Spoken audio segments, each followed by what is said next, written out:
Somewhere right now in a museum basement or a university archive, there is a clay tablet so old that the language carved into it has no living speakers. Scholars have spent entire careers learning to read it, and when they finally did, when they finally translated what the priest had pressed into wet clay thousands of years ago, what they found was not a tax record, not a battle list, not a prayer. It was a list of kings who had ruled before the flood, kings who had reigned for 28,000 years, 36,000 years, kings whose names were written down with the same calm administrative certainty as any other entry in any other archive. No apology, no myth marker, just the record. Here is what we know. Anatomically modern humans, people exactly like you, with the same brain, the same hands, the same capacity for language and memory and wonder, have walked this earth for somewhere around 300,000 years, and yet everything we call history, every empire, every written law, every city we have ever excavated fits inside the last 5,000. That is less than 2% of our time here. The other 98% is silence, or at least we have told ourselves it is silence. But the priests of the ancient world did not seem to think so. They wrote about what came before. They named it. They measured it. And what they described was a world so old, so vast, so completely swallowed by time and water and forgetting that modern science is still not sure what to do with it.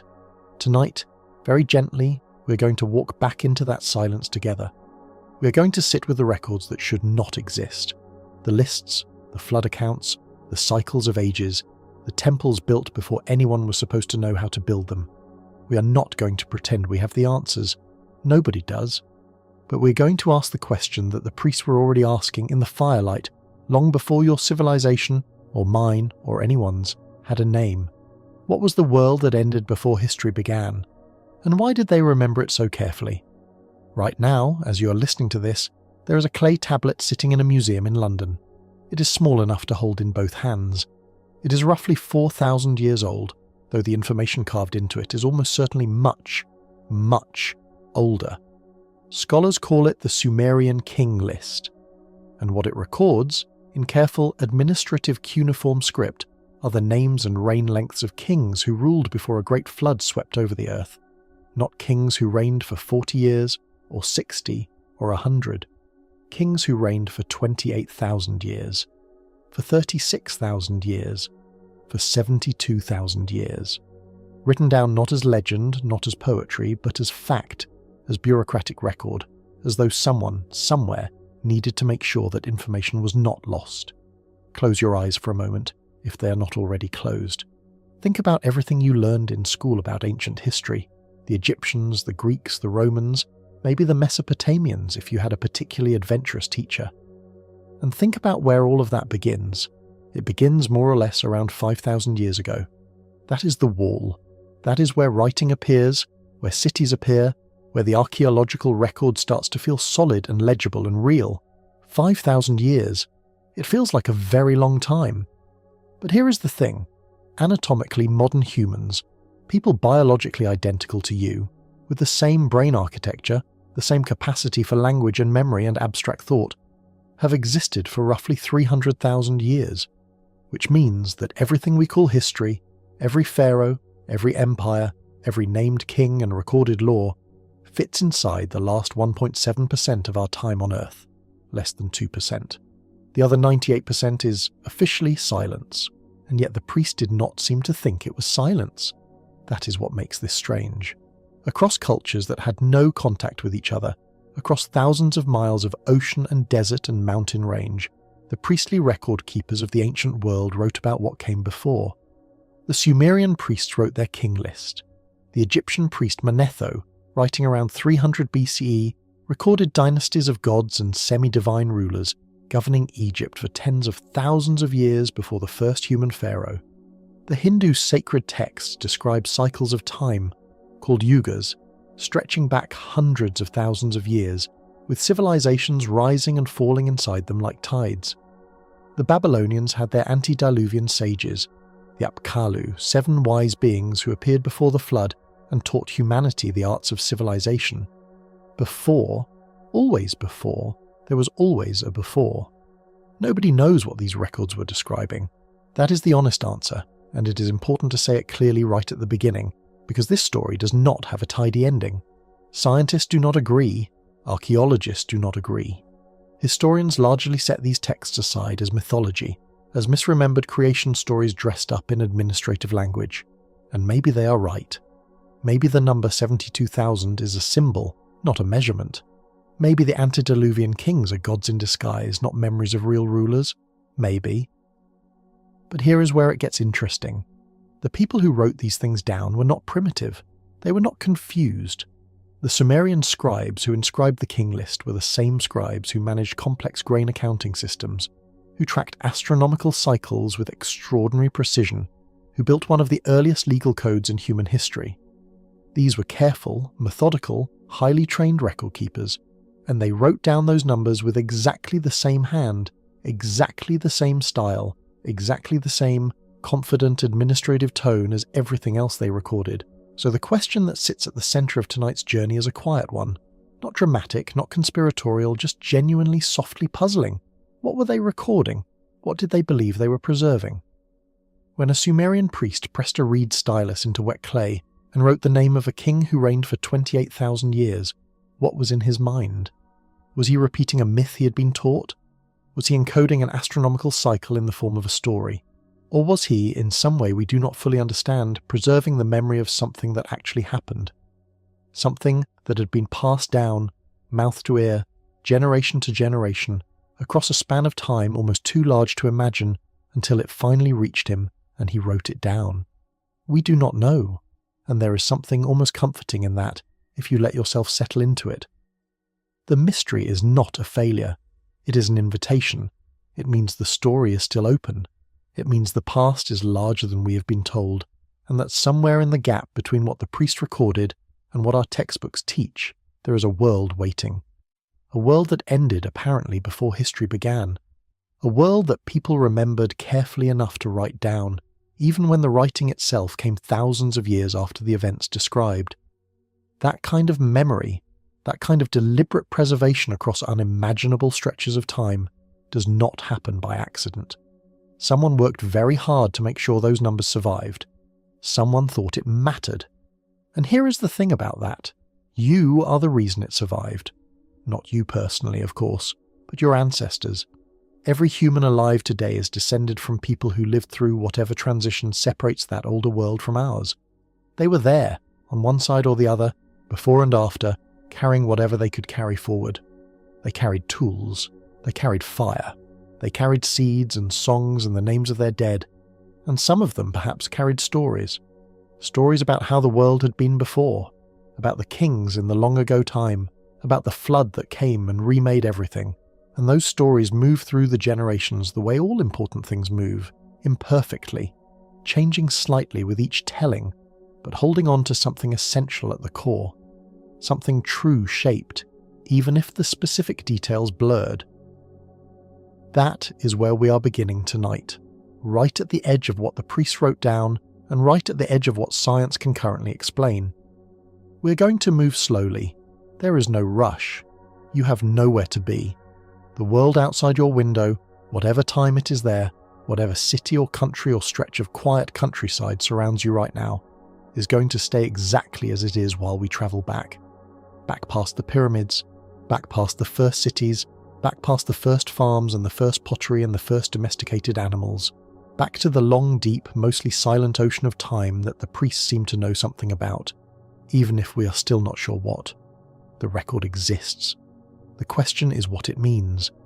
And tonight, very gently, we are going to sit with that question together, for as long as you need.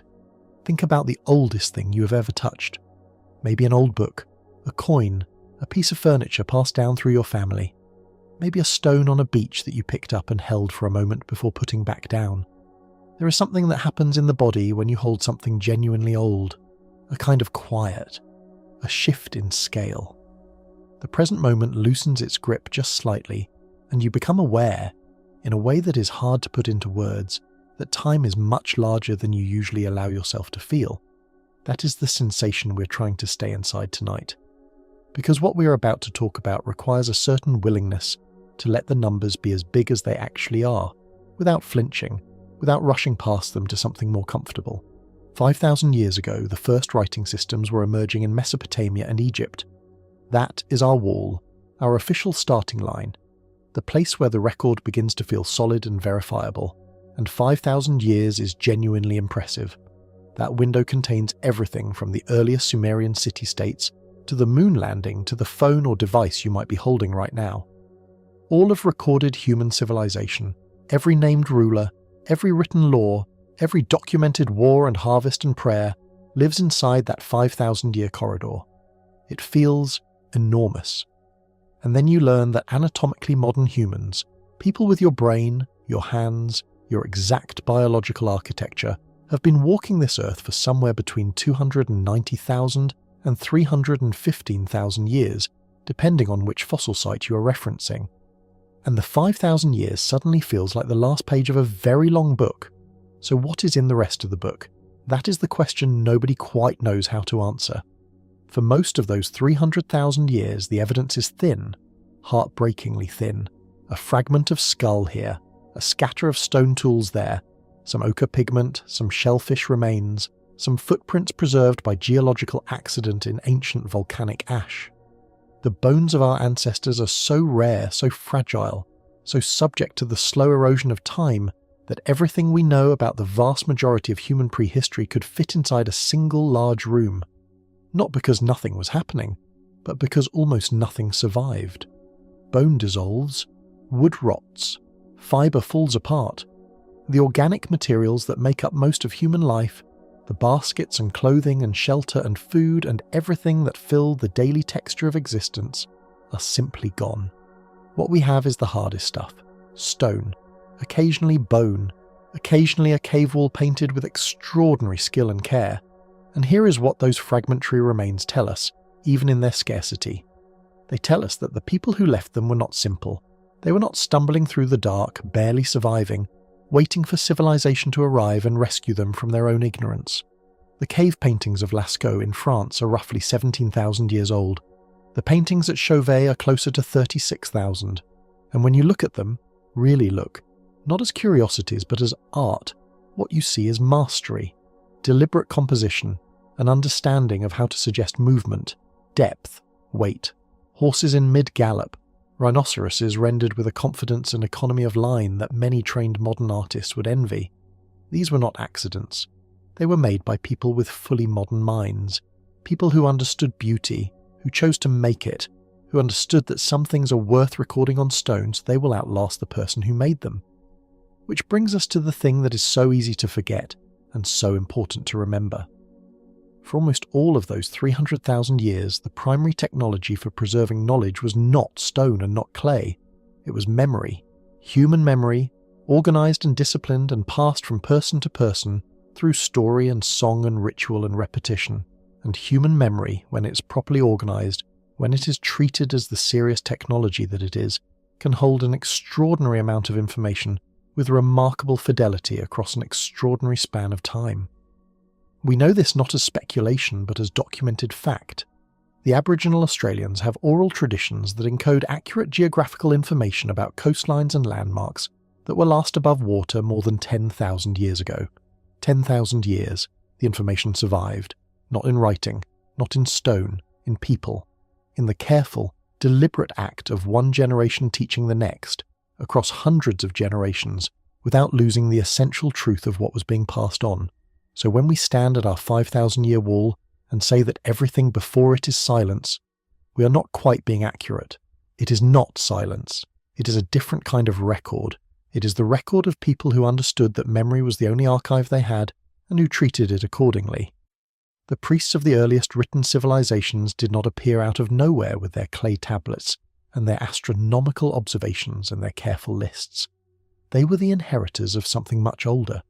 They were the people who had been entrusted in their generation with whatever the previous generation had passed to them, and before that the generation before, and before that stretching back and back and back, through the ice ages and the migrations and the long, slow centuries of adaptation, all the way to people sitting around fires in a world that looked almost nothing like ours, talking, remembering, making sure the important things were not forgotten.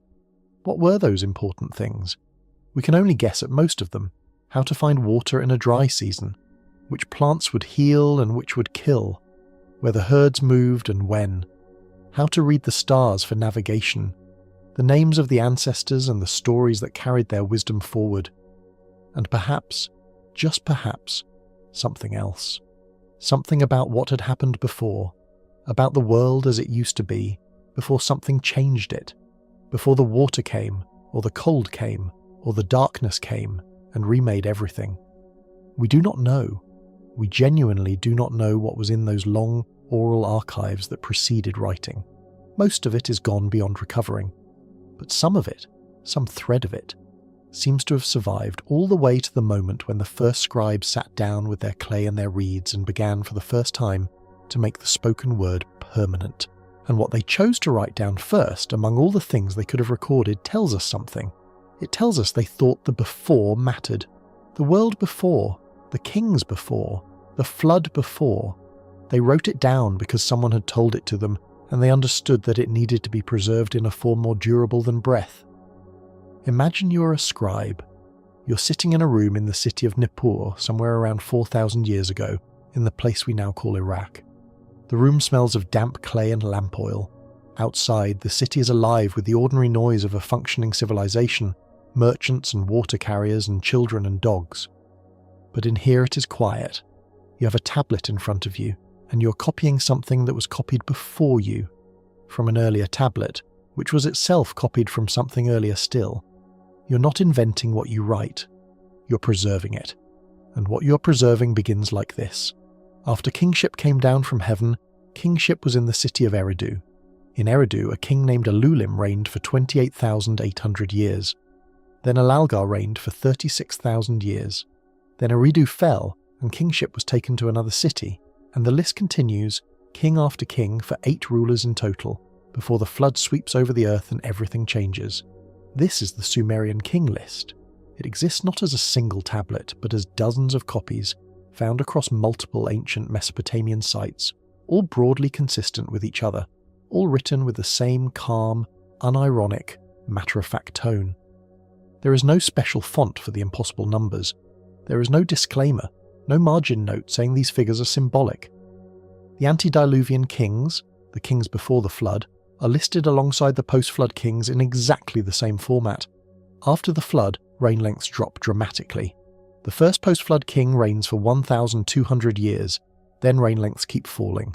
By the time the list reaches rulers, we can independently verify through archaeology. The numbers have settled into something that looks almost plausible. A few hundred years, a few dozen. The list seems to be describing, in its strange numerical language, a gradual transition from a mythological past into something resembling historical time. So what do we do with the number 28,800 years? Scholars have been arguing about this for more than a century, and nobody has fully resolved it. One school of thought says the numbers are purely symbolic, that in Sumerian cosmology vast reign lengths denoted divine or semi-divine status, and that the antediluvian kings were understood to be gods or god-kings rather than historical humans. Another school says the numbers may encode astronomical cycles, that Sumerian priest astronomers were deeply versed in the long rhythms of celestial mechanics, and sometimes expressed those cycles as reign lengths, wrapping mathematical knowledge in narrative form. A third, smaller, quieter school simply notes that we do not actually know what the numbers mean, that we are reading a 4,000-year-old document written in a conceptual framework so different from ours that confident interpretation of any kind may be overstepping what the evidence allows. And that third position, honest as it is, tends to be the least satisfying, which is probably why it is the least popular. But here is something worth sitting with, in the quiet of wherever you are right now. The Sumerians were not bad at numbers, they were extraordinarily good at them. The sexagesimal system, the base 60 counting method that they developed, and that we still use today whenever we divide an hour into 60 minutes, or a circle into 360 degrees, is a sophisticated mathematical achievement. Sumerian astronomers tracked the movements of Venus with enough precision to predict its appearances years in advance. Sumerian engineers built irrigation systems that fed cities of tens of thousands of people. These were not people who confused myth with record by accident. If they wrote down 28,800 years, they wrote it deliberately, with some specific intention in mind. What that intention was, we genuinely cannot say with certainty. But the precision of the number itself is striking. 28,800 is not a round number chosen for vague dramatic effect. It is a specific, calculated figure. Someone chose it for a reason. And then there is the flood. The flood that appears in the middle of the king list is not unique to that document. The Sumerian flood story, which predates the biblical account of Noah by at least 1,000 years, tells of a man named Ziusudra, a wise and God-fearing king who is warned by the god Enki that a great deluge is coming to destroy all of humanity. He builds a vessel. He survives. The flood lasts 7 days and 7 nights, and when it is over, Ziusudra opens a window and sees the sun. He weeps, he makes offerings, and kingship, the great organizing principle of civilization, has to be re-established from scratch, handed down from heaven a second time, to a world that has been wiped clean. The parallels with later flood traditions are obvious, and have been noted by scholars since the tablets were first translated in the 19th century. What is less often noted is the specific detail that appears in multiple versions of the Sumerian story, that before the flood the gods gave humanity 5 gifts: kingship, the scribal arts, divine rights, the descent of godship to earth, and something usually translated as the me, the fundamental principles or blueprints of civilization. All of it had to be preserved through the flood. All of it was in danger of being lost. That detail matters, because it suggests that whoever constructed these narratives, whatever historical or theological reality they were trying to encode, understood the flood not just as a physical catastrophe, but as a civilizational one, a rupture in the continuity of knowledge, a moment when everything that had been built and learned and preserved across an enormous span of time was threatened with total erasure. And the story, the pre-story, the carefully maintained temple record, was the mechanism by which something survived. You write it down, you copy the copy, you train the next scribe, you make sure that whatever was known before the flood is known again after it, even if the world it describes no longer exists, even if the cities are gone and the coastlines have changed and the kings with their impossible reign lengths belong to a time so remote it can only be measured in numbers that sound like myth. So tonight, as you lie there, let the king list sit in your mind not as a problem to be solved but as a signal, a faint signal, crossing an enormous distance from people who wanted very badly to tell us something. The names are mostly unverifiable, the numbers are impossible by any biological standard. The flood may or may not correspond to a real geological event, and we'll come back to that question later, because it is one of the most fascinating threads in this whole story. But the impulse behind the list, the deep human need to say there was a before, and it was real, and it mattered, and someone ruled it, and then something ended it, that impulse is not mythology. That impulse is memory. And memory, even when it travels 10,000 years to reach you, even when it arrives wearing the strange clothing of divine reign lengths and antediluvian cities, is still trying to tell you something true. There is a name that almost nobody outside of Egyptology knows, and yet what this man wrote down, more than 2,300 years ago, has been quietly unsettling historians ever since. His name was Manetho. He was an Egyptian priest, born sometime around 320 BCE, during the period when Egypt was ruled by the Greek Ptolemaic dynasty, the descendants of one of Alexander the Great's generals. Manetho was a native Egyptian, a high priest most likely attached to the temple at Heliopolis, one of the oldest and most sacred sites in the entire Egyptian world. He spoke Egyptian, he read the ancient hieroglyphic texts that lined the temple walls, and he had access to archives that no longer exist. And at some point, at the request of the Ptolemaic ruler, he wrote a history of Egypt in Greek, a comprehensive account from the very beginning of every dynasty that had ever governed the land of the Nile. The work is called the Egyptiaca, and here is the first problem: the original is lost. What we have are fragments, summaries and quotations preserved by later writers, most significantly the Jewish historian Josephus and the early Christian chroniclers Eusebius and Sextus Julius Africanus. These writers were not always careful, not always consistent, and they sometimes contradict each other on specific details. So we are already reading Manetho at a remove, filtered through other hands, in an era when the original temples and their records were centuries in the past even for him. And yet, even in these fragmented second-hand summaries, what Manetho describes is extraordinary. because before the human pharaohs, before the First Dynasty, before Narmer and Menes and the unification of Upper and Lower Egypt, Manetho records something else entirely. He records the gods.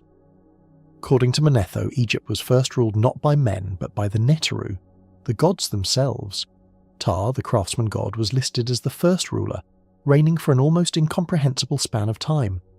After Ptah came Ra, the sun god, then Shu, then Geb, then Osiris, then Set, then Horus, each reigning for thousands of years. After the gods came the demigods, semi-divine beings sometimes called the Shemsu Hor, the followers of Horus, who ruled for another vast stretch of time before the historical dynasties began. When you add up the numbers Manetho provides for this pre-dynastic period, depending on which surviving source you're reading, you arrive at a figure somewhere between 24,000 and 36,000 years of divine and semi-divine rule before the first human king sat on the throne of Egypt. 36,000 years. Written down in a serious historical work by a senior temple priest who had access to some of the oldest records in the ancient world. Now, the standard scholarly response to this is measured and reasonable. Manetho, the argument goes, was doing what all ancient historians did when they reached the beginning of time. He was filling the prehistorical gap with mythology, using the gods and their reign lengths as a theological framework for the idea that kingship itself was divine in origin. The numbers are not meant to be literal, the argument continues. They are symbolic. They express the idea that the cosmic order preceded the human order, that Egypt was governed by divine principle before it was governed by human hands. And this is a perfectly coherent interpretation. It fits with what we know about Egyptian religious thought. It fits with the theological purpose of the Ptolemaic Kingless project, which was partly about legitimizing the new Greek rulers by anchoring them in an unbroken chain of divine authority stretching back to creation itself. But here is where it gets complicated, because Manetho was not only writing theology. The human dynasties he records, from the First Dynasty onward, are broadly consistent with what archaeology has independently confirmed. His king list for the historical period, despite its transmission problems, has proven remarkably useful to modern Egyptologists as a framework for organizing the sequence of pharaonic rule. He was not making things up at random. He was working from something, from temple records, from inscriptions, from whatever archival sources the priests of Heliopolis had maintained across the centuries. And if his human history was drawn from real records, what were his divine dynasties drawn from? What was in those temple archives that produced 36,000 years of pre-dynastic rule? We do not know. The archives are gone. The temples are gone or transformed beyond recognition. What Manetho read, we cannot read. What he copied, we cannot verify. We are left with the numbers and the names and the vast echoing silence of what has not survived. There is one additional detail in the Manetho tradition that tends to get less attention than the reign lengths, but that is in some ways more interesting. Several of the sources that quote him mention that in the time before the flood, in the age of the gods and the followers of Horus, Egypt possessed a body of sacred knowledge, preserved in pillars and inscriptions hidden in sacred places, so that the wisdom of the antediluvian world would not be entirely lost when the catastrophe came. This tradition, the idea of hidden wisdom columns or wisdom pillars surviving a great flood, appears in multiple ancient sources across different cultures.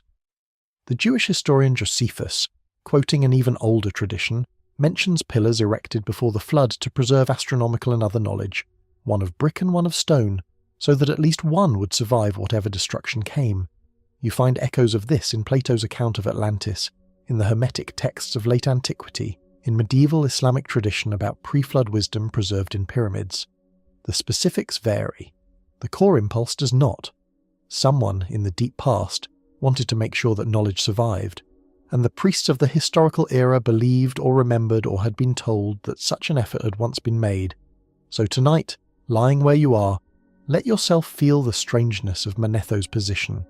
He was a man standing at a particular moment in history, looking backward into a past that was already, even for him, almost unimaginably remote. He had texts, he had temple records, he had traditions passed through generations of priests whose job it was, whose sacred obligation it was to maintain continuity with the most ancient past. And what those records told him, what he chose to write down and present to his Greek-speaking rulers as the official history of Egypt, began not 5,000 years ago, not 10,000 years ago, but in a time when the gods themselves walked the earth and kingship had not yet been given to mortal hands. He was not embarrassed by this. He did not apologize for it. He wrote it down in the same register with the same scholarly seriousness as everything else, because to him it was the record. It was what the priest had always known. And he was simply making sure, one more time, that it was not lost. There is a number that geologists use when they talk about the end of the last ice age, and it is worth letting it land slowly. 120 meters. That is roughly the height of a 40-story building, and that is how much the global sea level rose between the peak of the last glacial maximum around 20,000 years ago and the world as it exists today. 120 meters of ocean that was not there before. Water that had been locked into continental ice sheets, some of them 3 kilometers thick, slowly melting over thousands of years and flowing into the seas, pushing the coastlines back, drowning the edges of every landmass on Earth. This was not a single event. It was a long, grinding, intermittently catastrophic process, and the people who lived through it, or whose ancestors lived through it, remembered. We know they remembered because they told us. Not directly, not in writing, not in a form that historians initially took seriously. They told us in stories. Flood stories. And here is the thing about flood stories that stops you when you actually look at the data. There are more than 200 of them. Independent traditions from cultures that had no historical contact with each other, separated by oceans and mountain ranges and thousands of miles of geography, all describing a great deluge that destroyed the world as it was known and forced a small group of survivors to start again. The Sumerians had Ziusudra, the Babylonians had Utnapishtim, the Hebrews had Noah, the Greeks had Deucalion, the Hindus had Manu, the Aztecs had Coxcox, the Hopi had their own version, the Yoruba of West Africa had one, the ancient Chinese had Gunyu, whose flood lasted 22 years. Aboriginal Australians in multiple distinct regional traditions describe a time when the sea rose and swallowed the land. 200 stories, all saying, in their different languages with their different gods and different hero names, essentially the same thing. The water came. Almost everything ended.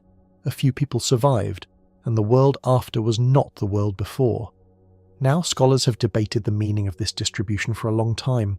One argument is that flood myths are simply universal, because floods are universal, that any agricultural civilization living near a river will eventually experience a catastrophic local flood and mythologize it.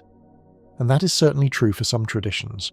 The annual flooding of the Nile, for instance, was central to Egyptian agricultural and religious life, though interestingly the Egyptians do not have a strong flood destruction myth in the same annihilating sense as the Sumerians or the Hebrews, but the 200 tradition pattern is harder to explain through local flooding alone, because many of these stories share specific structural details that go beyond the simple fact of water.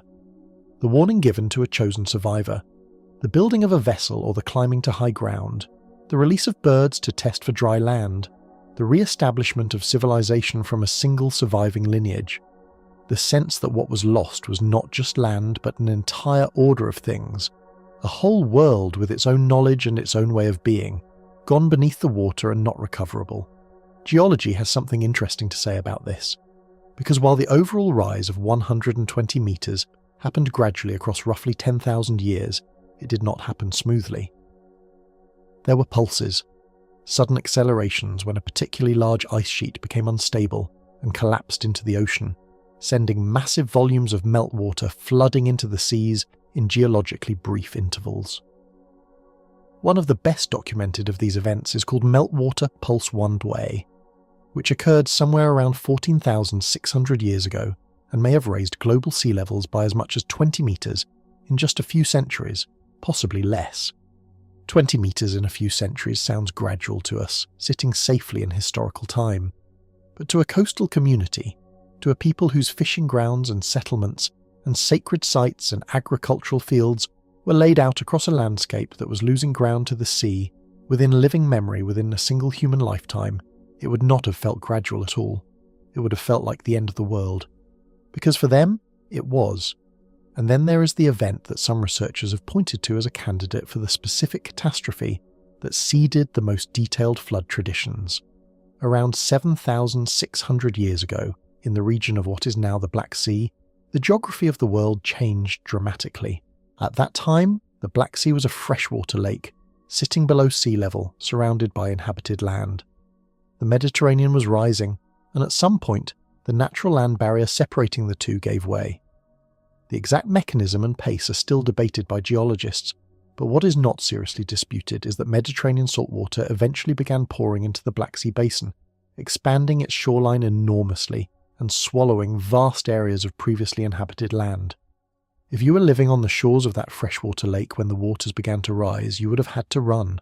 And the people who ran, the survivors who moved outward in every direction into Europe, the Middle East, Central Asia, may have carried their memory of that catastrophe with them, embedding it into the stories of every culture their descendants eventually founded. Nobody knows for certain, but the timeline fits, the geography fits, and the story of a sudden terrible flood that destroyed a known world fits too.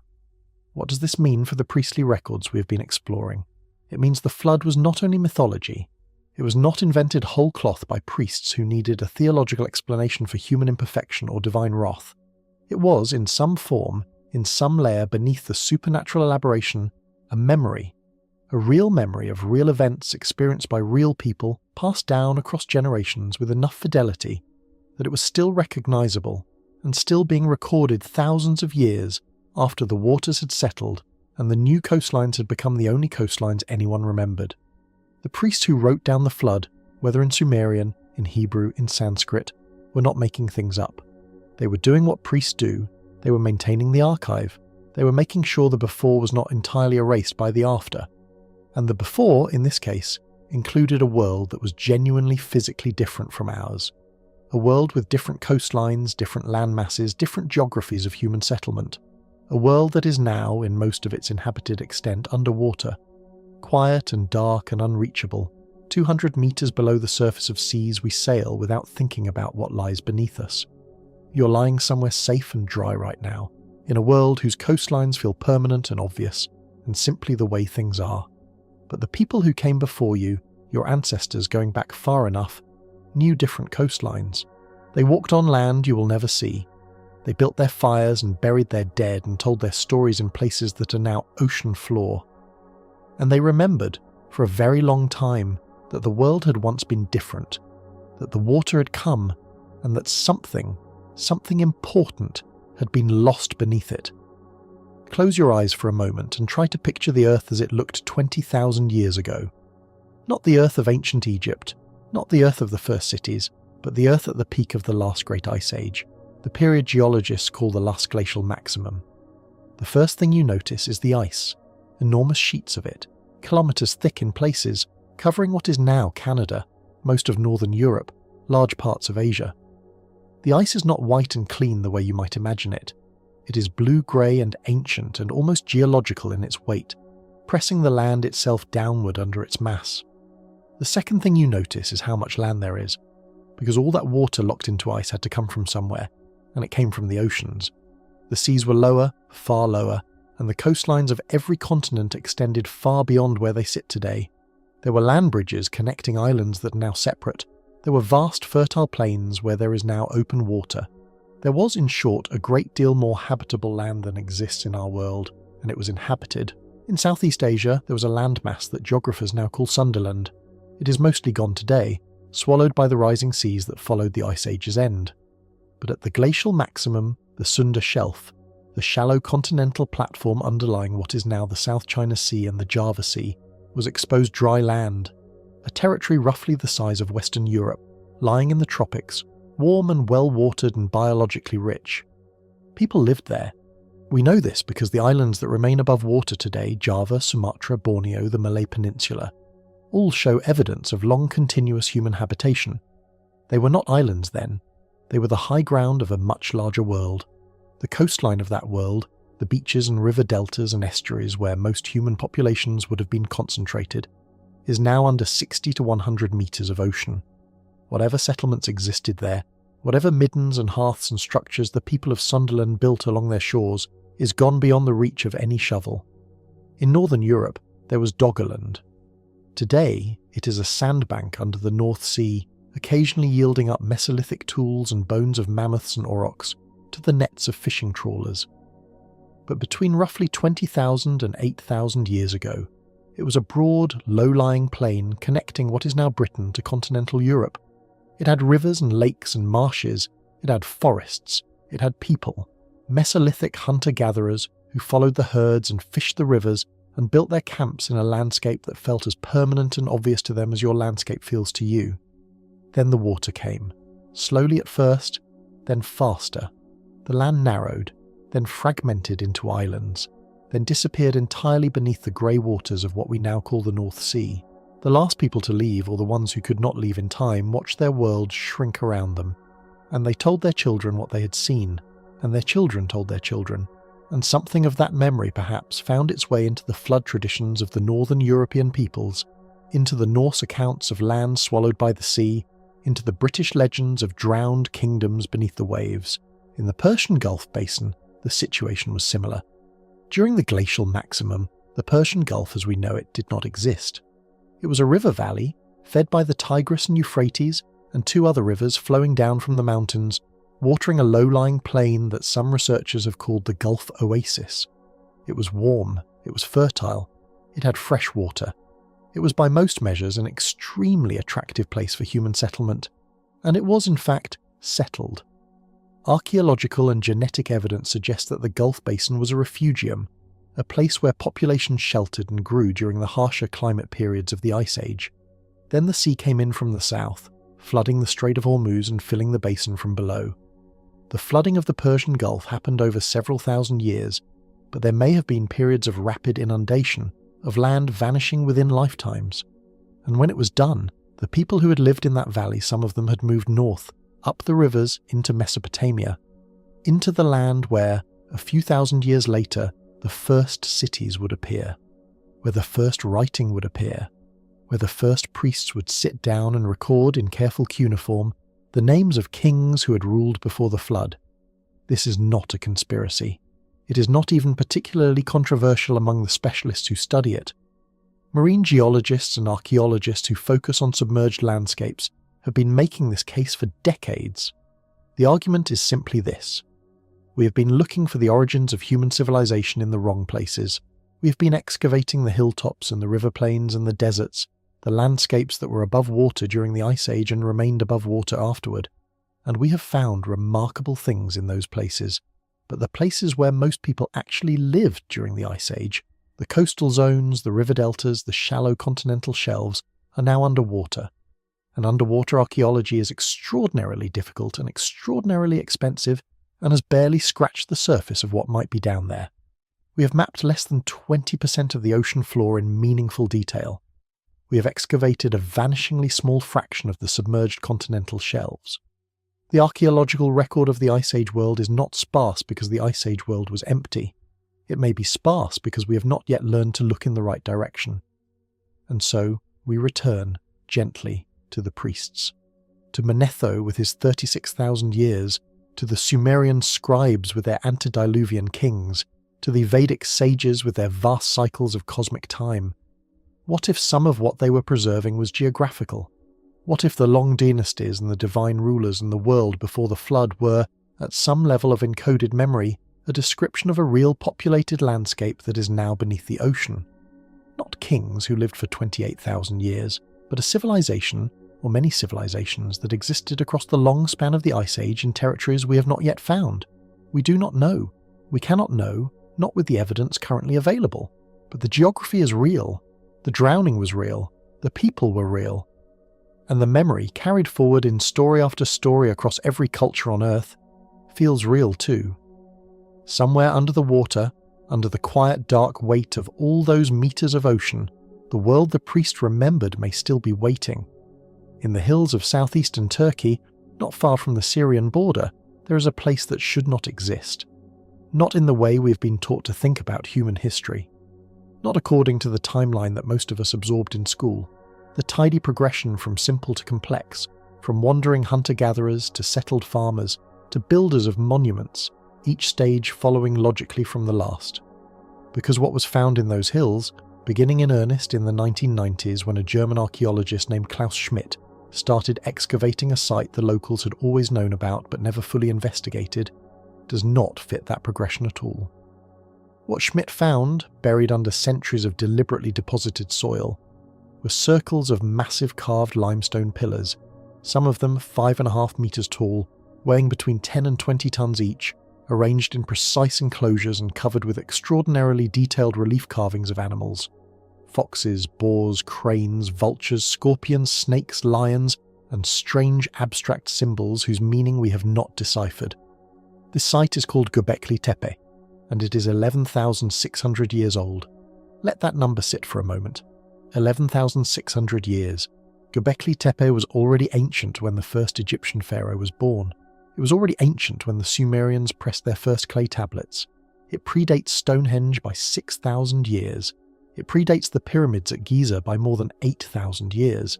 And it was built according to every archaeological indicator available before agriculture, before pottery, before the wheel, before any of the things we associate with the organisational capacity required to coordinate large-scale construction projects. The people who built Göbekli Tepe were, by the conventional definition, hunter-gatherers. Nomadic or semi-nomadic people who followed herds and gathered wild plants and had no permanent settlements, no granaries, no bureaucratic systems for organising labour. And yet they somehow quarried, shaped, transported and erected megaliths weighing up to 20 tons, arranged them in geometrically precise circles, and covered them with carvings of such technical sophistication that archaeologists are still studying the iconographic system they represent. So what does this mean?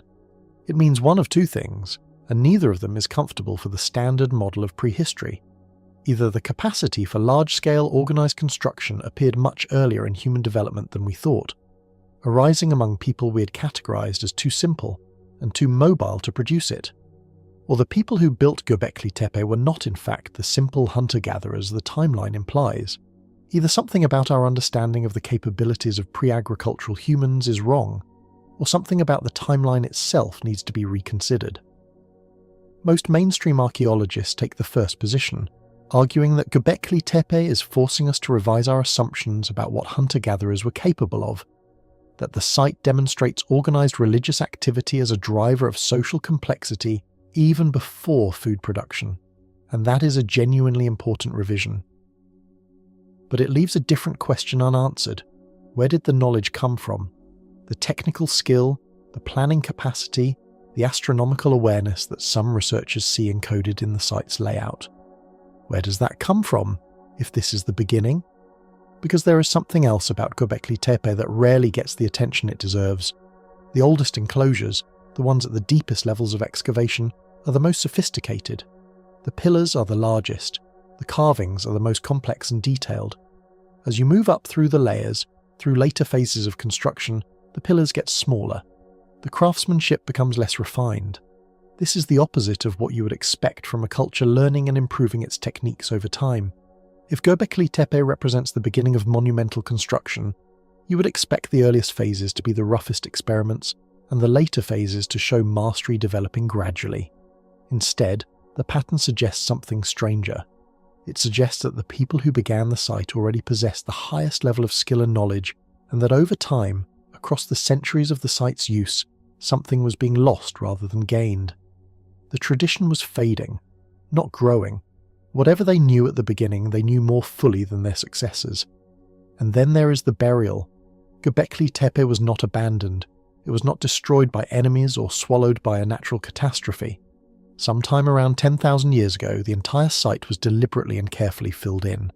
The enclosures were buried under tons of soil and stone, methodically, intentionally, as though someone made a conscious decision to seal the place and cover it over. We do not know why. Schmidt spent decades excavating the site and never arrived at a satisfying answer to that question. Was it a ritual act? A ceremonial closing of a sacred place? Was it an attempt to preserve the site against some anticipated destruction? Was it, in some way we cannot quite grasp, an act of the same impulse we have been following all night, the impulse to protect something important from being lost? Nobody knows. The people who buried it left no written explanation. They left only the act itself, and the fact that because of it, the site survived 11,000 years underground, waiting for a German archaeologist with a shovel. What was Göbekli Tepe for? That question also remains open. Schmidt himself called it the world's first temple, a site of religious gathering for people who came from surrounding regions to participate in rituals organized around the carved pillars and their animal imagery. Some researchers have noted that the positioning of certain pillars and the orientation of certain enclosures align with specific astronomical events, the rising of particular stars at particular times of year, in ways that seem too precise to be accidental. The vulture imagery in one of the most famous carvings, Pillar 43, has been interpreted by some as a star map, specifically a representation of the night sky as it appeared around 10,850 years ago, around the time of a significant meteor impact event that some researchers link to a period of rapid climate change. This interpretation is contested. Many archaeologists are skeptical. But the fact that it is a serious hypothesis, published in peer-reviewed literature, tells you something about how much we still do not understand about this place. Lie there for a moment and consider what Göbekli Tepe does to the story we have been telling. It does not prove that there was an advanced lost civilization before recorded history. It does not confirm the priestly records or validate the antediluvian king lists. What it does is something quieter and in some ways more profound. It proves that we were wrong about what came before. It proves that the gap between what humans were capable of and what we thought they were capable of is larger than we assumed. It proves that the archaeological record is full of surprises, that the ground beneath our feet is still giving up secrets, and that the story of where we came from is not finished, not settled, not closed. Somewhere in that gap, in the space between what Göbekli Tepe proves existed and what we can currently explain about how it came to be, there is room for the priests and their long memories. There is room for the dynasties before the dynasties. There is room for a world that ended carefully buried like those great stone circles and waiting still to be understood. There is a way of thinking about time that is so different from the one most of us grew up with that it takes a moment to let it settle properly. The version of time that most people in the modern world carry around without even thinking about it is linear. Time moves in one direction. Things begin, develop, peak, and end. Civilizations rise and fall, and once they fall, they are gone, replaced by something new, something different, something that did not exist before. Progress, or at least change, moves forward. The past is behind us and we do not return to it. This is such a deeply embedded assumption that it feels less like a cultural choice and more like a simple fact about the nature of reality. But it is not universal, and one of the oldest, most sophisticated, and most internally consistent alternative frameworks for understanding time comes from the ancient Vedic tradition of the Indian subcontinent, a tradition so old that its origins are genuinely uncertain, with some scholars placing the earliest layers of the text it produced at 3,500 years ago, and others arguing, based on astronomical references within the texts themselves, that the knowledge they encode is far, far older. The Vedic framework describes time not as a line, but as a wheel, or more precisely, as a series of nested wheels, great cycles within cycles, each turning at its own pace, each describing a different scale of cosmic and human experience. The largest of these cycles is called a kalpa, a single day in the life of the creator god Brahma, lasting 4.32 billion years, a number that sits interestingly close to current scientific estimates for the age of the Earth. Within a kalpa are smaller cycles called manvantaras, each lasting roughly 306 million years, and within those are the cycles most directly relevant to human civilization, the yugas, 4 ages that repeat in sequence, each one shorter and darker than the last, like a day moving from morning through afternoon and into night. The Satya Yuga is the golden age, a time of truth and virtue and vast human lifespans, lasting 1.7 million years. The Treta Yuga follows, slightly shorter and slightly diminished. Then the Dvapara Yuga, and finally our own age, the Kali Yuga, the Iron Age, the darkest and shortest of the 4, lasting 432,000 years, a time of conflict and confusion and the gradual forgetting of ancient truths. At the end of the Kali Yuga, the cycle resets. The Golden Age returns. The wheel turns again. Now, the mainstream scholarly response to these numbers is similar to the response to the Sumerian king list. The vast timescales, the argument goes, are theological rather than historical, expressing the idea that the cosmos operates on a scale so enormous that human history is essentially a brief flicker within it. And that interpretation is probably correct, at least in part.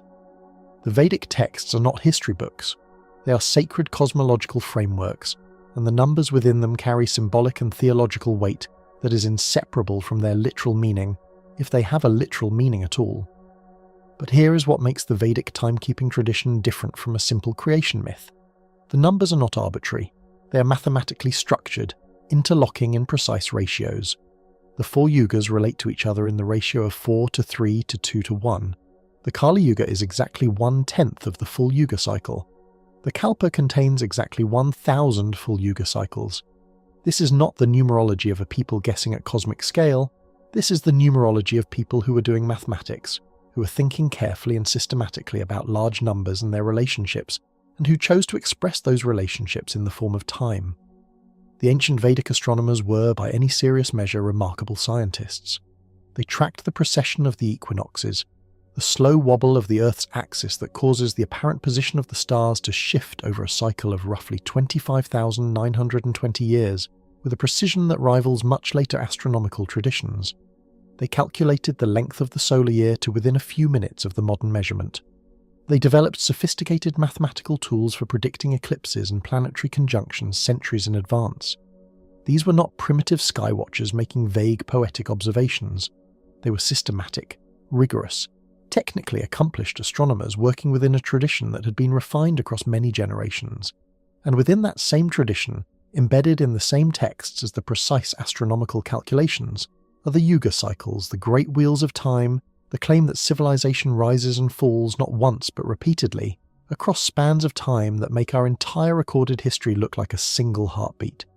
So what do we do with the Kali Yuga, our current age, which is described in the ancient texts as a time of forgetting?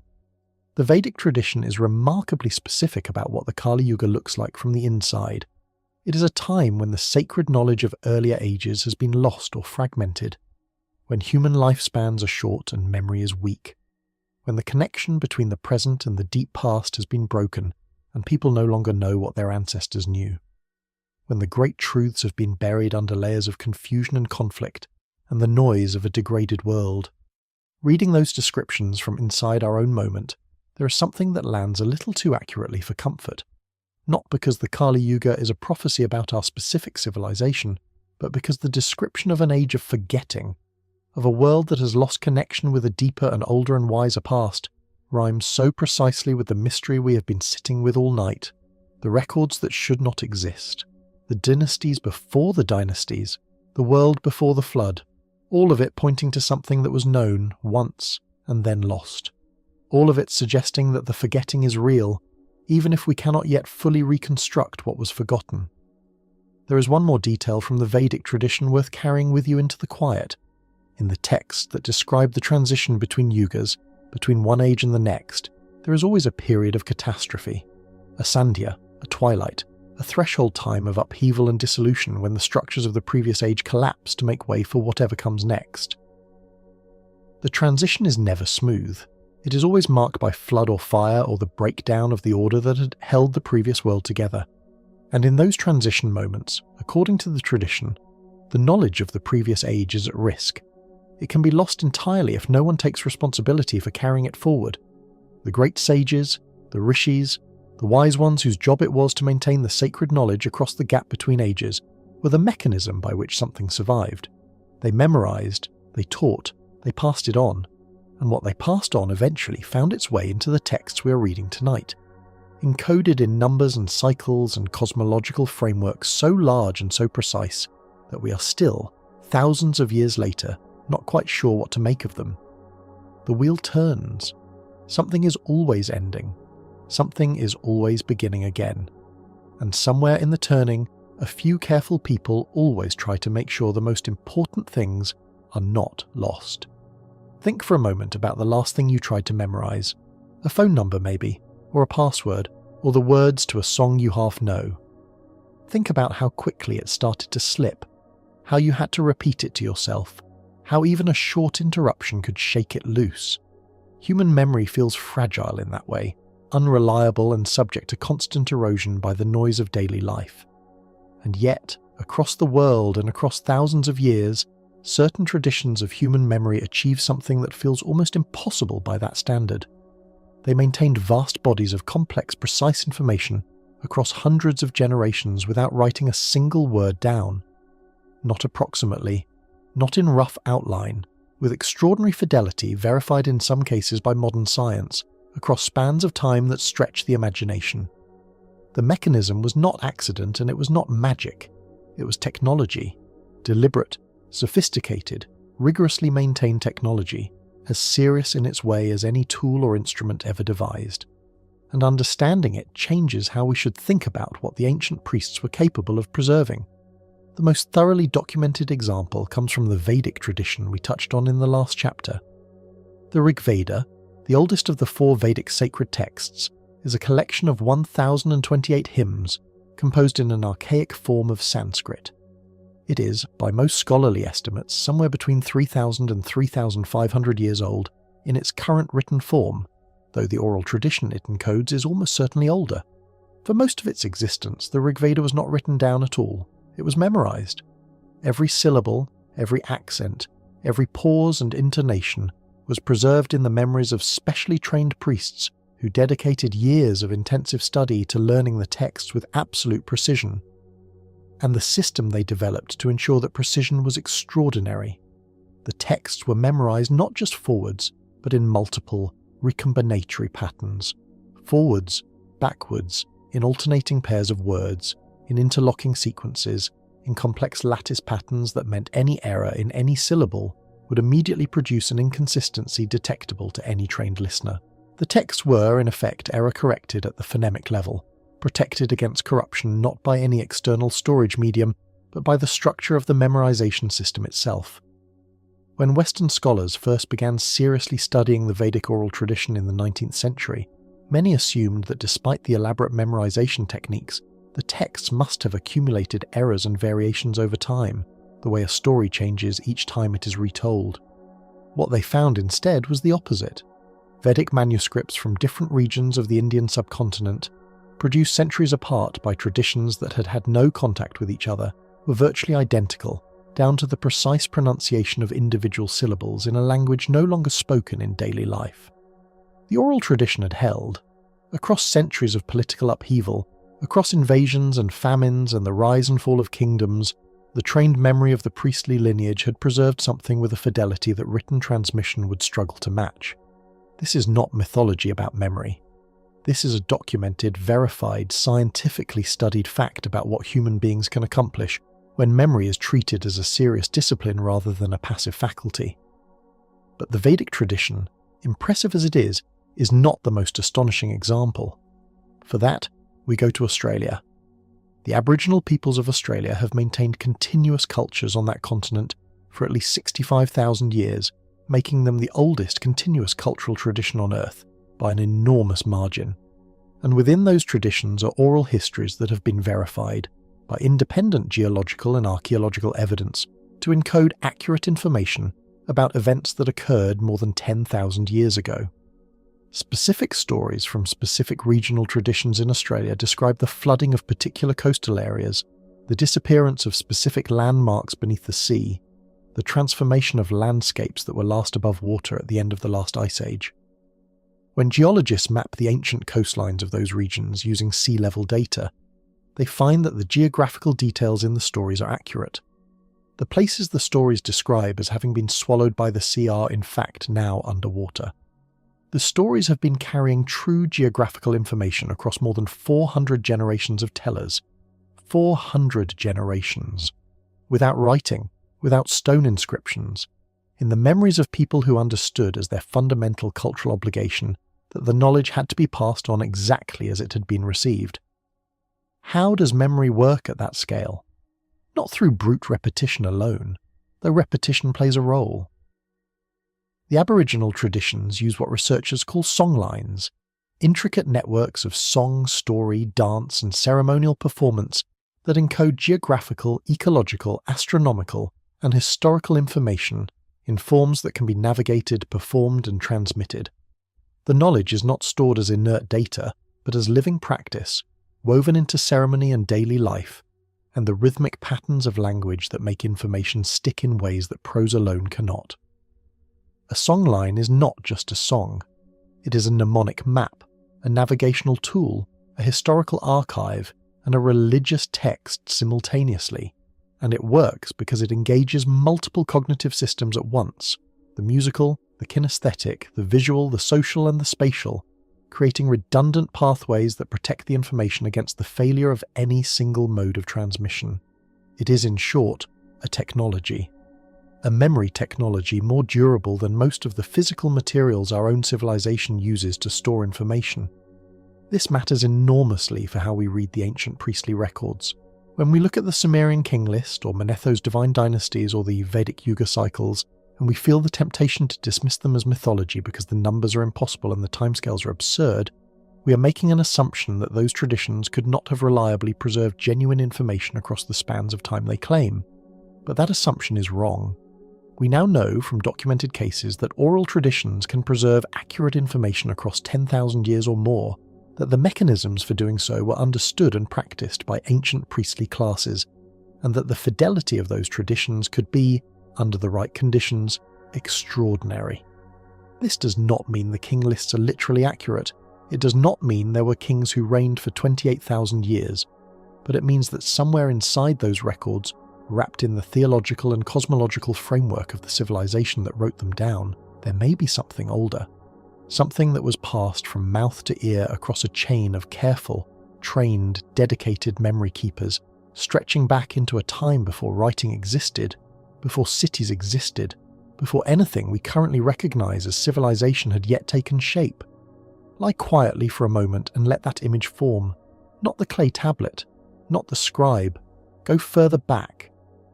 To the person before the scribe, and the person before that, and the person before that.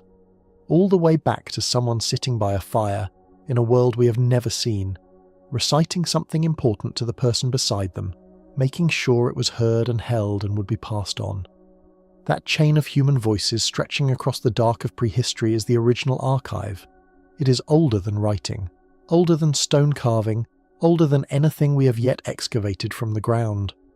And the fact that some of what it carried survived, changed by time and filtered through theology, and wrapped in the language of gods and kings but survived, is perhaps the most quietly astonishing fact in this entire story. The memory held. Across the ice and the floods and the forgetting, and the long, slow centuries of silence, the memory held, and it reached us. There is a map you have never seen. Not because it is hidden or secret or locked away in some restricted archive, but simply because it does not exist yet.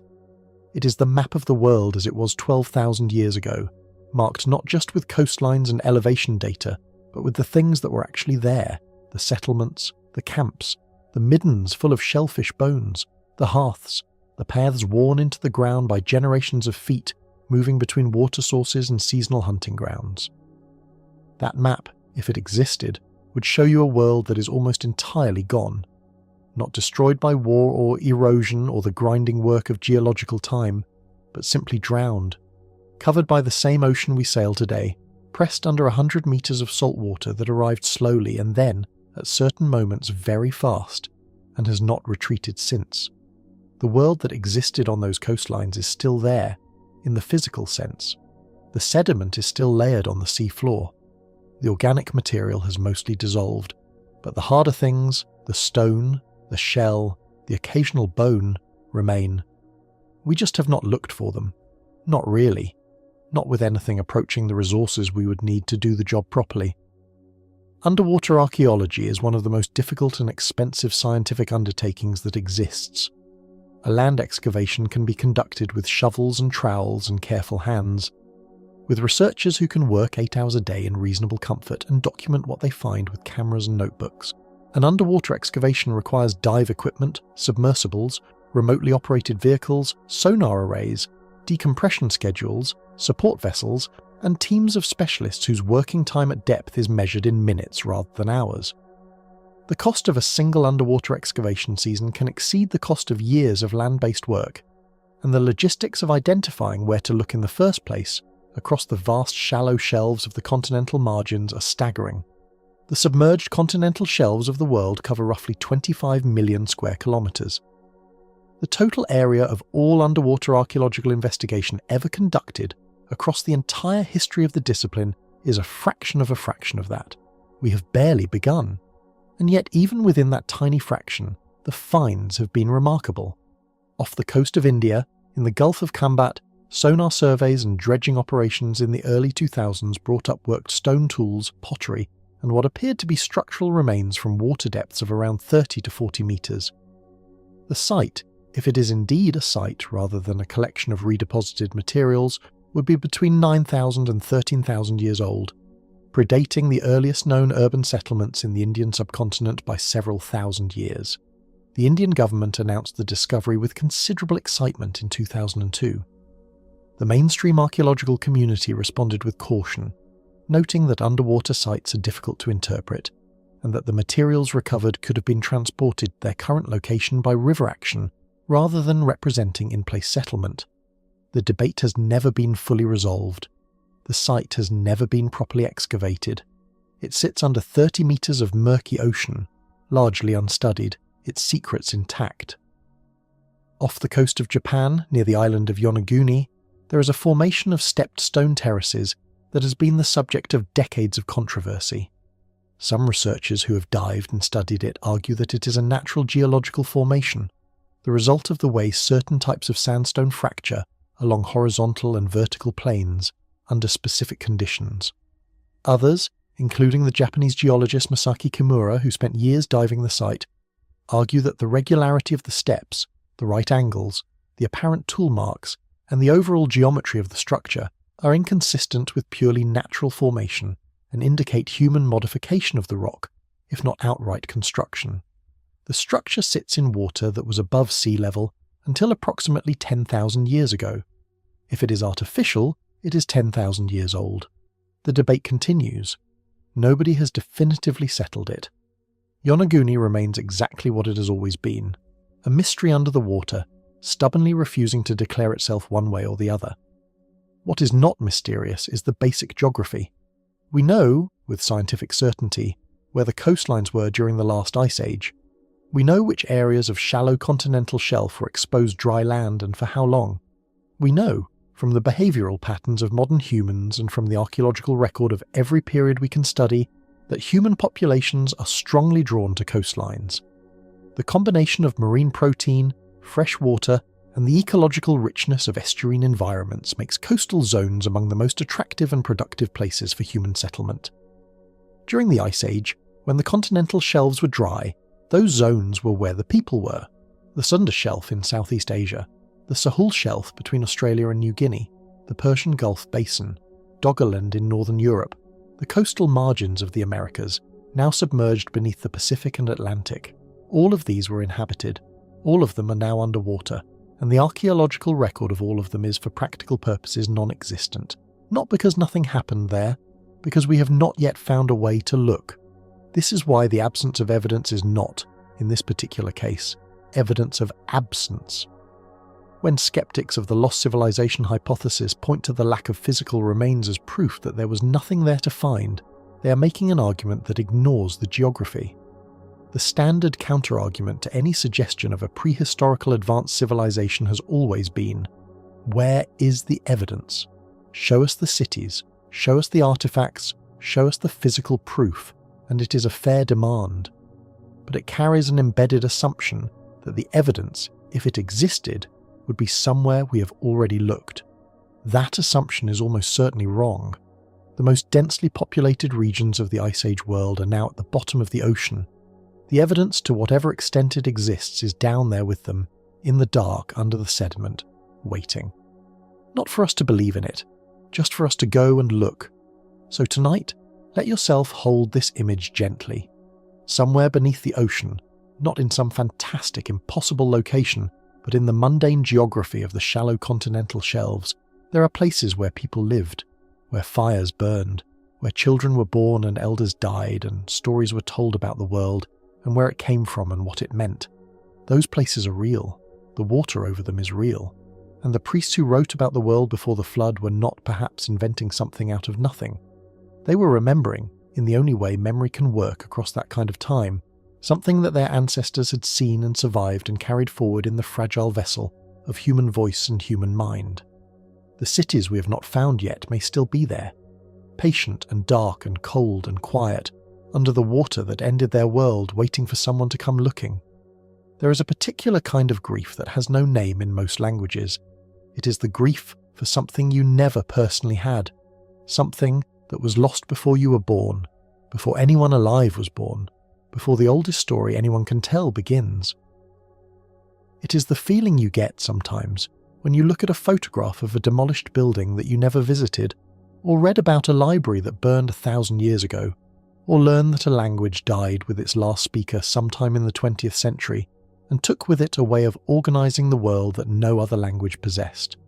It is grief for the irretrievable, for the thing that is gone so completely that we do not even know, most of the time, what the full shape of it was. Tonight, as we reach this point in the journey, that is the feeling we're going to sit with for a little while. Because what was lost when the Ice Age world ended and the waters came and the old coastlines disappeared beneath the sea was not nothing. It was enormous, and we have barely begun to reckon with the size of the loss. Think about what a coastal civilization needs to develop and sustain itself. It needs an understanding of the sea, of tides and currents and seasons, of where the fish run, and when, and how to read the weather that determines whether a boat returns or does not. It needs navigation, the ability to move across open water, to find land masses that cannot be seen from the shore, to cross stretches of ocean and arrive where you intended to arrive. We know that Ice Age humans were capable of open ocean navigation because there is no other way to explain the archaeological record. The settlement of Australia, which occurred at least 65,000 years ago, required a sea crossing of at least 60 to 80 kilometres at minimum, even accounting for lower sea levels, with no visible destination on the horizon. Somebody crossed that water deliberately, in sufficient numbers to establish a viable founding population in watercraft capable of surviving an open ocean passage. That is navigation. That is maritime technology, and it existed 65,000 years ago, long before any civilization we officially recognize had developed it. Whatever knowledge those navigators possessed, whatever understanding of stars and currents and wind patterns and ocean swells allowed them to cross open water to an invisible shore is gone, not fragmentarily lost. Gone.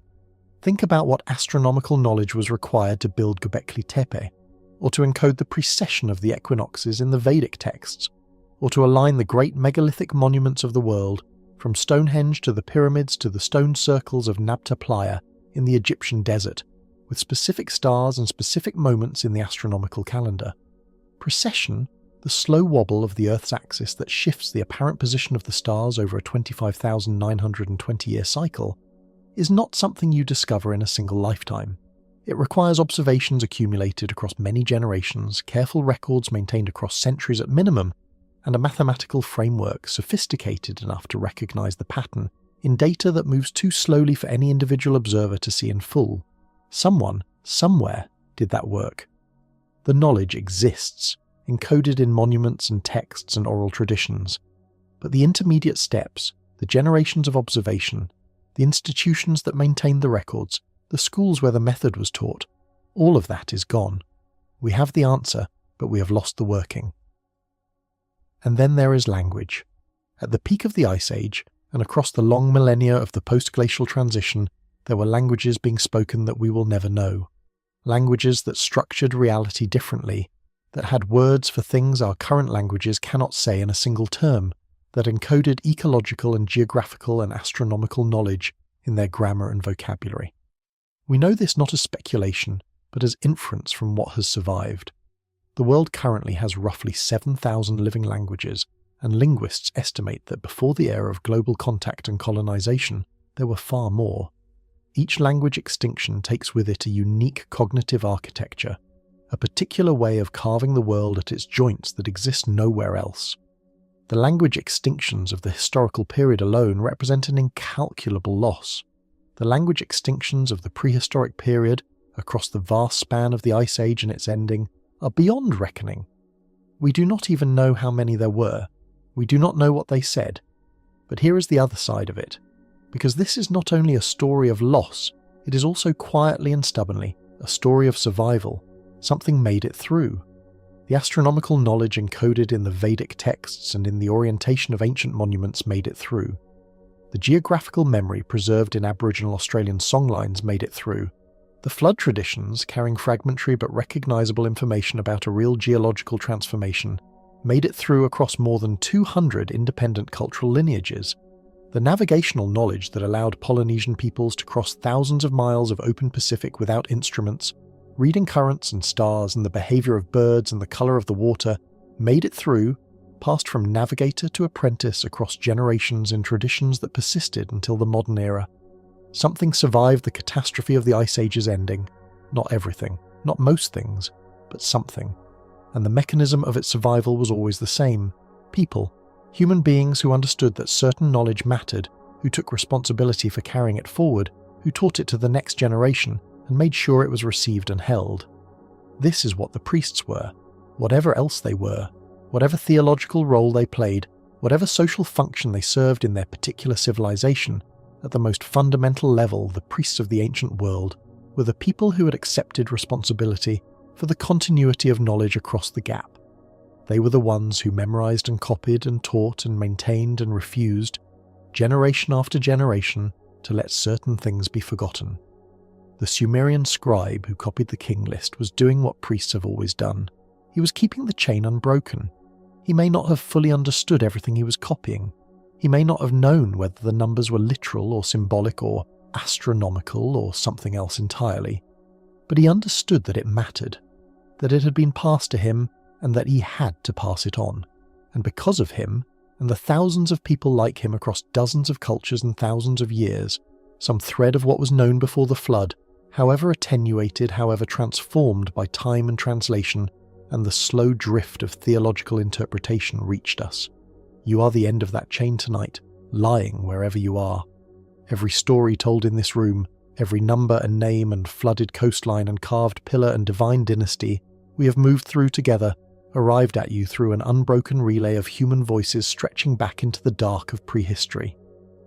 Some of what was passed down is distorted beyond recognition. Some of it is encoded in frameworks so foreign to our modern assumptions that we cannot yet read it properly. Some of it is waiting under the ocean, silent and patient, for instruments and resources and courage we have not yet fully deployed. But the impulse that created it, the deep human conviction that the past matters, that what was known should not be lost, that the story of where we came from is worth telling and retelling and carrying forward across any distance of time, that impulse did not get lost at all. It is here. It is in you, right now, listening. We have travelled a long way tonight, from a clay tablet in a museum basement to the flooded plains of Sunderland, from the temple enclosures of Göbekli Tepe to the astronomical archives of the Vedic priests, from Manetho's divine dynasties to the songlines of Australia, those living memory paths that carried true geographical information across more than 400 generations of human voices. We have moved slowly, and we have moved with care, and at every stop along the way we have tried to be honest about the difference between what we know, what we suspect, and what we simply do not understand. And now, near the end, it feels important to sit with that last category for a little while, not to resolve it, not to tidy it up with a satisfying conclusion that makes the mystery disappear, but to look at it directly and acknowledge its full size. Because the honest truth is that after everything we have covered tonight, the central question remains open. What were the priests recording? We still do not know. Let us be precise about what science can and cannot currently tell us. Science can tell us that the last ice age ended gradually and then, at certain moments, catastrophically. That sea levels rose by 120 metres over roughly 10,000 years, drowning vast inhabited coastlines on every continent. That this process would have been experienced by the people living through it as a series of genuine catastrophes, of worlds ending and survivors fleeing, and knowledge systems disrupted beyond recovery.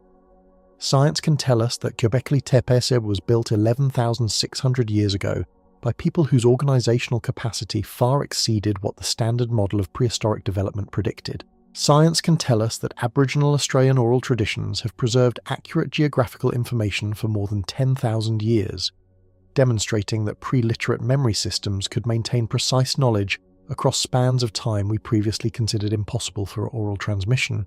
These are not fringe claims. They are peer-reviewed, archaeologically documented, geologically verified facts. and together they create a very specific problem. The problem is this. We have a set of ancient priestly records describing a world before the flood, with rulers and institutions and spans of time that do not fit any civilization we have yet found archaeological evidence for. We have a set of geological facts confirming that vast inhabited landscapes from the period those records might be describing are now underwater and have barely been investigated.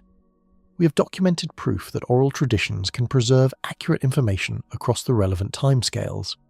And we have at least one confirmed example, Göbekli Tepe, of a monumental construction site from the right period that demonstrates capabilities we did not previously think existed at that time. None of this proves that the priestly records are historical. None of it confirms that there was an advanced lost civilization in the sense that popular imagination sometimes reaches for. But it does mean that the dismissal of those records as pure mythology, as theological invention with no historical content whatsoever, is no longer as comfortable a position as it once seemed. The ground has shifted. The question is more open than it was, and science cannot yet tell us what to do with the numbers. 28,800 years, 36,000 years, the divine dynasties of Manetho, the Yuga cycles of the Vedic tradition. These figures do not correspond to any biological lifespan, any known political institution, any archaeological sequence we have identified.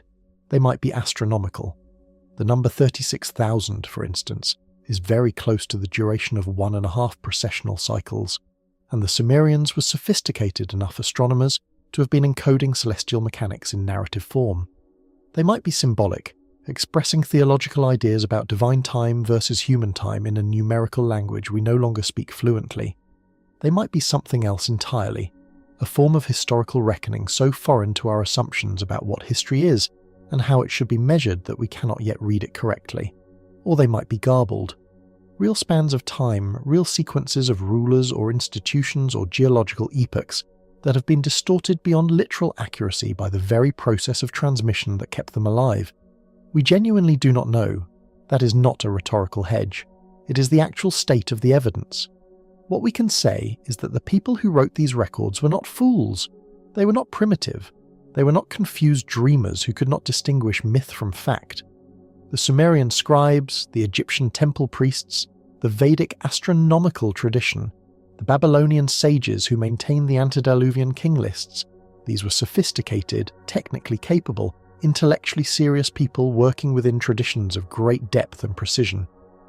When they wrote down impossible numbers with administrative calm, they were doing something deliberate. When they organized the antediluvian period into named rulers with specific reign lengths, they were not writing poetry. They were writing what they understood to be the record, and the record they believed mattered. The before mattered. The world that ended mattered, whatever it was. There is one more thing worth saying about the mystery, and it is perhaps the most important thing of all. Science is not finished. Archaeology is not finished. The ocean floor has barely been touched. The submerged continental shelves of the world contain, almost certainly, physical evidence of Ice Age human habitation that we have not yet found. Advances in underwater survey technology, in sediment core analysis, in ancient DNA extraction from marine contexts, in the use of satellite and aerial remote sensing to identify anomalies on the seafloor, are opening possibilities that did not exist even 10 years ago. The question of what lies beneath the ocean is not permanently closed. It is waiting, and as those technologies mature and as the resources to deploy them become more available, the archaeological record of the Ice Age world is going to get richer. Some of what the priests described may find physical confirmation in the coming decades. Some of it may not. Some of it may remain in the category of mystery indefinitely, which is not a failure of science, but simply an honest reflection of how much has been lost. So the mystery stays open, and perhaps that is the right place to leave it in the quiet of this late hour, when the day's certainties have softened and the mind is loosening its grip on the need for resolution. Some things are not yet known, some things may never be known, and there is a kind of peace available in that if you let yourself find it. The world is larger and stranger and older than the story we were taught. The past is deeper than the 5,000 years of written record that we call history. The priests knew something, or believed they knew something, or were faithfully passing on something that someone before them had known, about a world that existed before ours and ended in water and fire and forgetting, and their careful, serious, unironic record of that world has survived against all odds to reach this moment, to reach you, lying there in whatever city or country or quiet corner of the night holds you right now. The mystery is not a problem to be solved before you can rest. It is simply the shape of the horizon, vast and dark and full of things we have not yet seen. Here is the thing that nobody tells you when you learn about ancient history. They teach you the dates and the dynasties and the names of the pharaohs and the battles and the treaties. They teach you which civilization came before which other civilization, and what was invented when, and who conquered whom. But they rarely stop to tell you the most important thing, which is this. Every single human being alive today is descended from people who survived. Not just survived one hard winter or one difficult decade, but survived everything. Every ice age, every flood, every famine and drought and epidemic and volcanic eruption and century of grinding cold, every civilizational collapse, every migration across impossible terrain, every sea crossing in the dark. Your ancestors, going back as far as the line extends, were the ones who made it through, every single time, for 300,000 years. That is not a small thing. That is the most extraordinary fact about you, and it has nothing to do with anything you have achieved or failed to achieve in your own lifetime. Think about what that actually means, in the context of everything we have travelled through tonight. When the waters rose at the end of the last ice age and the coastal worlds drowned, some people got out. They moved inland, moved uphill, moved along river valleys to higher ground, carrying whatever they could carry. Their children survived. Their children's children survived. The people who maintained the oral traditions, who kept the memory of the old coastlines alive in song and story across hundreds of generations, were your ancestors in the broad sense, the people whose genetic and cultural lineage eventually led, through many turnings and migrations and mixings, to you. When the ice was at its worst and the glaciers covered half the northern world and the human population of the Earth may have dropped to numbers as low as a few tens of thousands of individuals, the ones who endured the cold and found the food and kept the fire burning through the dark were your ancestors. Not metaphorically, literally. You are here because they were there, and because they did not give up. And the priests, the careful, serious, dedicated keepers of the long memory, the ones who pressed the king lists into clay and maintained the temple records and memorized the sacred texts across generations, and sang the song lines into the ears of their apprentices, they were part of the survival too. Because what they were preserving at the most fundamental level was not just information, it was identity, the knowledge of where you came from, the understanding that you were part of something older and larger than your own lifetime, that the world had a history that preceded you by an almost incomprehensible span of time, and that your existence in it was not random or arbitrary but connected, through a long chain of survived catastrophes and maintained memories, to something that began long before you and would continue long after. That knowledge, the knowledge of deep belonging, of being part of the full human story rather than just your own small chapter of it, is perhaps the most important thing the priests were carrying, and it reached you. Across all that time and water and forgetting, it reached you. So where are you listening from tonight? That is a question we genuinely love to know the answer to in this quiet community that gathers around these stories in the dark hours from every corner of the earth. There is something that happens when you realize that someone in Seoul, and someone in São Paulo, and someone in Lagos, and someone in a small town in rural Scotland are all lying in their separate darknesses, all hearing the same story at roughly the same moment, all descended from the same ancient African ancestors, all carrying in their bodies the genetic legacy of the same survived bottlenecks, and the same endured ice ages, and the same long migrations across the same ancient landscapes. It is a quiet kind of magic. The realization that the thing connecting you to a stranger on the other side of the planet is not a screen or a signal, but 300,000 years of shared human story. If you feel moved to leave a comment saying where in the world you are listening from, please do. It matters more than you might think to know how many places are held together by the same long story. And if these journeys into deep time have become something you value, something that helps you find your way to sleep and to a sense of proportion about the smallness of your daily worries against the vastness of what your species has endured and accomplished, then a quiet like or a subscription helps more people find their way here. There is also, completely optionally and with absolutely no pressure whatsoever, a membership available for those who want to support the continuation of these stories in a more direct way. But please hear this clearly, these stories will always be free. Every journey we take together, every deep time mystery, every flooded coastline and priestly record and ancient carved pillar will always be here for anyone who needs it. The membership is just a way of saying thank you if you feel moved to, and nothing more than that. Now, it is time to let the story go. You do not have to remember any of the dates. You do not have to hold on to the names of the kings or the geological periods or the specific numbers from the Sumerian tablet. None of that is load-bearing. What matters, if anything stays with you from tonight, is just the feeling of how old this all is, how deep the story goes, how many people had to survive, and how much had to be preserved against impossible odds for you to be lying exactly where you are right now, breathing in the particular darkness of your particular corner of the world. That is enough. That is more than enough. Let your body settle a little heavier into whatever is beneath you.